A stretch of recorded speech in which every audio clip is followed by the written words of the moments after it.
আসসালামু আলাইকুম। আশা করি সবাই ভালো আছেন, আমিও ভালো আছি। আজ আমি কলার মোচা বেটে বড়া বানাচ্ছি। দেখেন, সেদ্ধ করে নিয়েছি। হলুদ, মরিচ, লবণ, জিরের গুঁড়ো সব কিছু দিয়ে মেখে নিয়ে এখন আমি বড়া বানাচ্ছি। দেখেন কত সুন্দর একটা কালার, বানাইলে মচমচে অনেক একটা সুস্বাদু লাগে এই বড়া।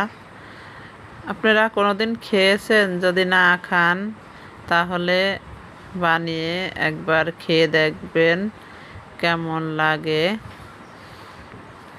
কমেন্টে জানাবেন। আর ভালো লাগলে ফলো দিয়ে পাশে থাকবেন। এই যে